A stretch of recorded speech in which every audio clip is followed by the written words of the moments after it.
नमस्कार. M कम्प्युटर्सच्या tally prime या मराठी भाषेतील चॅनलमध्ये आपलं स्वागत आहे. यापूर्वीचा एक्झाम्पल आपण पाहिलेला आहे आणि त्या पूर्वीच्या एक्झाम्पलमध्ये आपण बिल बाय बिल डिटेल्स पाहत होतो. त्या बिल बाय बिल डिटेल्समध्ये आपण पूर्वीच्या एक्झाम्पलमध्ये कंपनी क्रिएट करून लेजर अकाउंट्स ओपन केले होते. लेजर अकाउंट्स ओपन केल्यानंतर आपण टॅली प्राईममध्ये परचेसच्या एंट्री विथ इन्व्हेंटरी डिटेल्स आपण केलेल्या होत्या आणि त्यानंतर आपल्याला काही रिपोर्ट्स जर बघायचे असतील तर आपण इथून पुढे सुरुवात करूया. आजच्या या एक्झाम्पलमध्ये आपण सेल्सच्या एंट्रीज करून पाहणार आहोत, invoice, bill bye bill detail आणि त्यानंतर रिसिप्ट आणि पेमेंट याच्या एंट्रीज आपल्याला करून पाहायच्या आहेत. या एक्झाम्पलच्या लिंकमध्ये PDF फाईल फॉर्मॅटमध्ये आपल्याला एक्झाम्पल दिलेला आहे, तो आपण डाउनलोड करून नक्की प्रॅक्टिकल करून पाहावं. तर यापूर्वी आपण कंपनी क्रिएट केली होती, गणेश ट्रेडिंग कंपनी, आणि त्या ट्रेडिंग कंपनीमध्ये आपण इनवॉइस डिटेल्स भरलेले होते. समजा आपल्याला काही रिपोर्ट्स बघायचे असतील, Ctrl+G हा टॅली प्राईममधला शॉर्टकट आहे आणि आपल्याला त्याच्यामध्ये परचेस रजिस्टर आपल्याला बघायचं आहे. तर मी PUR रजिस्टर असं जर केलं तर आपल्याला हा परचेस रजिस्टर दिसतंय. अल्टर F2 कमांड दिल्यानंतर आपण 1 एप्रिल ते 31/3 जर दिलं तर पूर्ण 12 महिन्यामध्ये आपण किती परचेस केलेलं आहे ते दिसतील. अल्टर F1 जर आपण प्रेस केलं तर त्याचे डिटेल्स आपल्याला दिसतील. परंतु या एक्झाम्पलमध्ये आपण कुठल्याही आयटमचे डिटेल्स दिलेले नाहीत, त्यामुळे ते डिटेल्स इथे आपल्याला दिसणार नाही. आता ज्या गोष्टींसाठी आपण आजचं हे एक्झाम्पल करतो आहोत ते रिपोर्ट जर आपल्याला पाहायचं असेल तर Ctrl+G गो टू रिपोर्ट्स आणि इथे आपल्याला बिल्स पेएबल आपण खरेदी केलेलं आहे आणि त्याची कोणती बिलं द्यायची राहिलेली आहेत तर हे बिल वाईज डिटेल्स आपल्याला इथे मिळतील. याच्यामध्ये रिसिप्टची एंट्री केल्यानंतर पेमेंटची एंट्री केल्यानंतर होणारे बदल आपण परत पाहणार आहोत.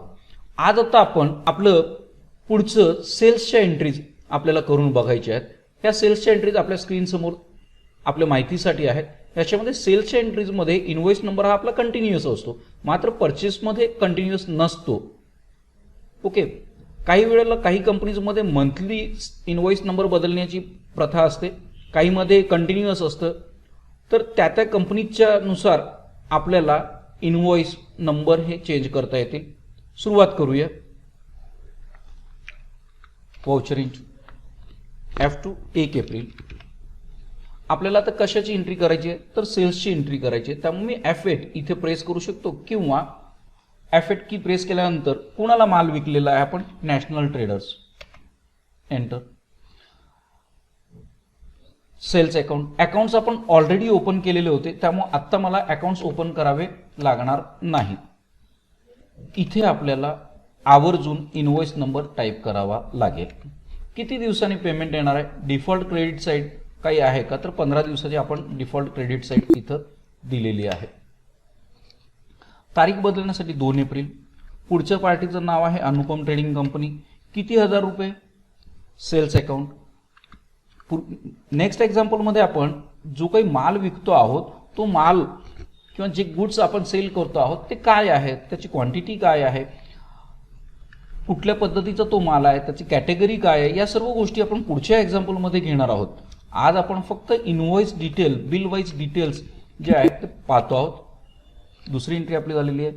तिसऱ्या एंट्रीसाठी तारीख बदलली मी 1 मे. F2 की डिलक्स टेक्सटाईल, पार्टीचं नाव आपण घेतलं. Sales account.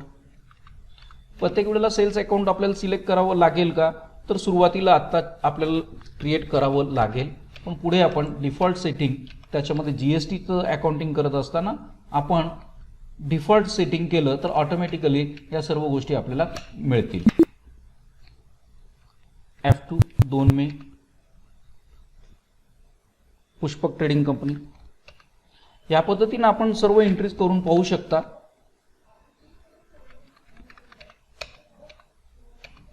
आवर्जून इनवॉइस नंबर इथे आपल्याला चेंज करावा लागेल. थोडंसं फास्ट मी टायपिंग करून घेतो.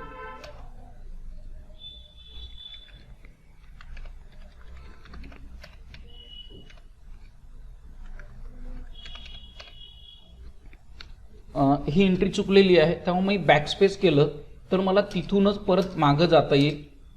1005 दिवसांचं साईड इथं दिलं गेलं, त्यामुळं फारच मोठी ड्यू डेट आपल्याला पुढची मिळालेली होती.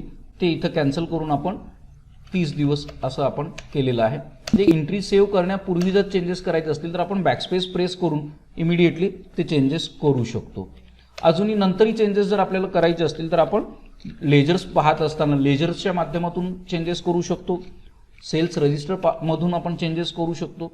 पार्टीचं लेजर अकाउंट ओपन करून त्याच्यामध्ये आपण चेंजेस करू शकतो. टॅलीमध्ये चेंजेस करण्यासाठी म्हणून बऱ्याच ठिकाणी आपल्याला ऑप्शन्स दिलेले आहेत. 2 जून पार्टीचं नाव. आता या पार्टीला आपण पूर्वी माल विकलेला आहे तर या पार्टीचं पूर्वीचं 15,000 रुपयाचं बॅलन्स इथं आपल्याला दाखवत आहे. त्या पार्टीला ऑलरेडी आपण माल विकलेल्याचं टोटल पार्टीच्या नावाच्या खाली आपल्याला दिसतंय. हेही आपण 15,000चा पुन्हा माल त्यांना विकतो आहोत, त्यामुळे तोही डिटेल्स आपल्याला इथे दिसतोय. हे एंट्री करून झाली की हे 15,000 त्याच्यामध्ये ॲड होतील आणि त्यांचं बॅलन्स 30,000 होईल. तर या पद्धतीने जवळपास माझ्या एंट्रीज होत आलेल्या आहेत. ह्या एंट्रीज करत असताना परत आपल्याला दाखवण्याचं कारण एवढंच आहे की आपण परत ह्या एंट्रीज पाहिल्या आहेत. कसं आपण एंट्री करतो आहोत तर आपल्याला एंट्रीज लक्षात राहतील कायमस्वरूपी आपल्याला लक्षात राहावं यासाठीची ही प्रॅक्टिस आहे. आणि टॅलीमध्ये आपण जेवढी प्रॅक्टिस करू तेवढं टॅली आपलं परफेक्ट होणार आहे.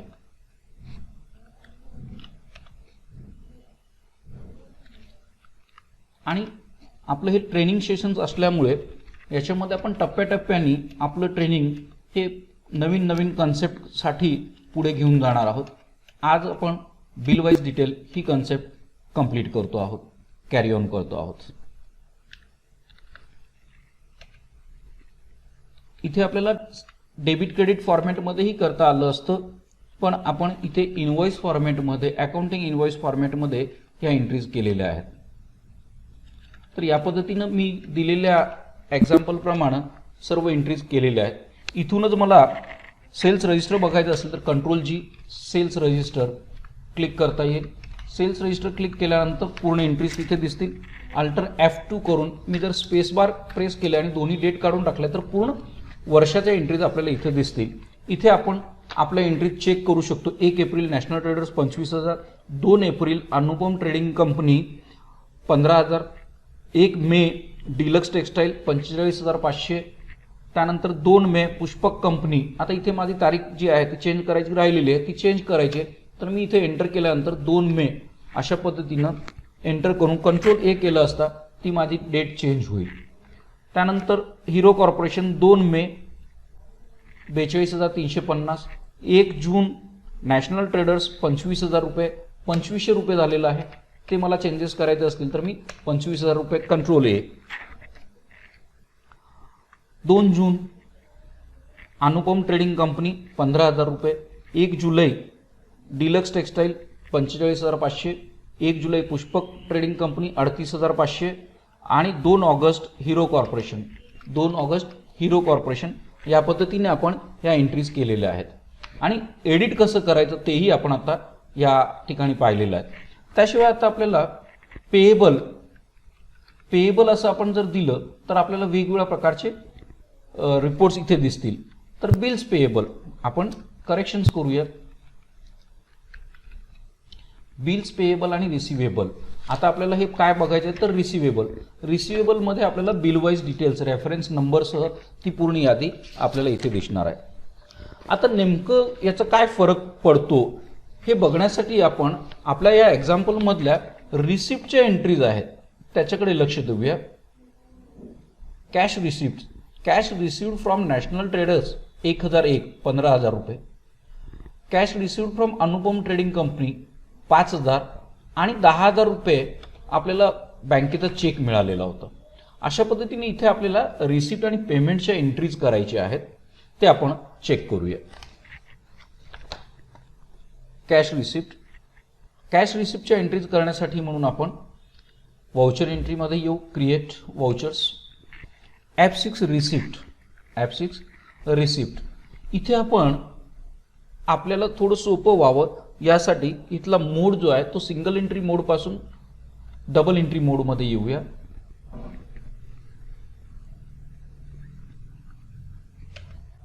डबल एंट्री मोडमध्ये चेंज करण्यासाठी आपण इथे चेंज मोडला क्लिक केलं.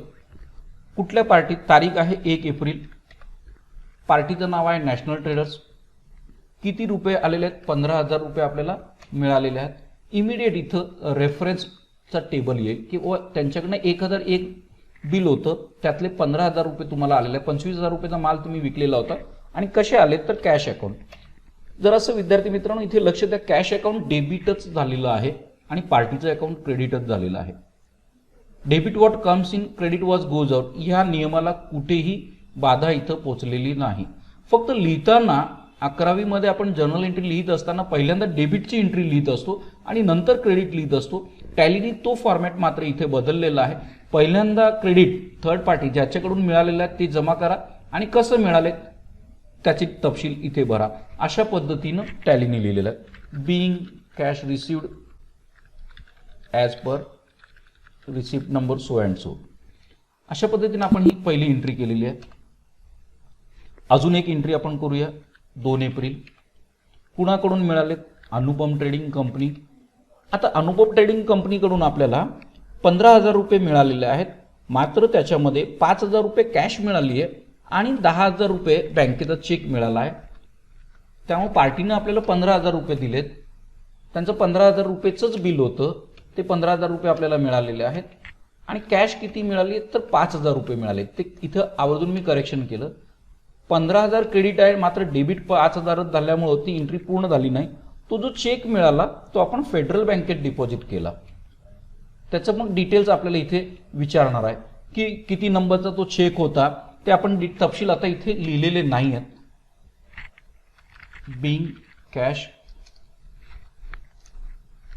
And cheque received. या पद्धतीने आपण 2 एंट्रीज केल्या.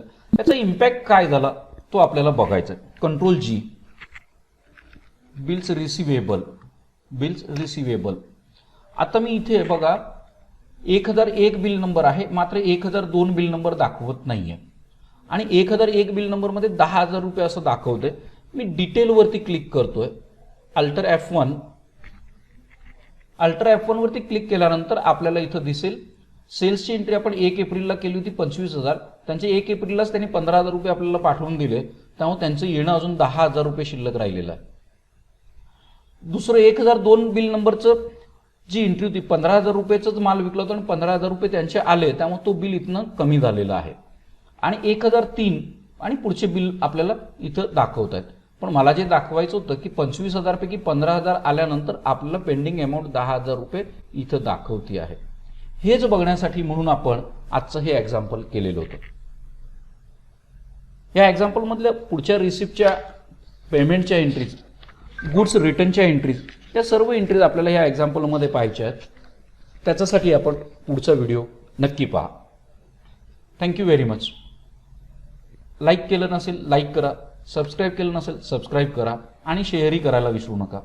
या ठिकाणी आपण टॅली अत्यंत चांगल्या पद्धतीने टप्प्याटप्प्याने शिकणार आहोत, त्यामुळे आपण आपल्या मित्रपरिवारांसह ह्या गोष्टी शेअर करा. धन्यवाद.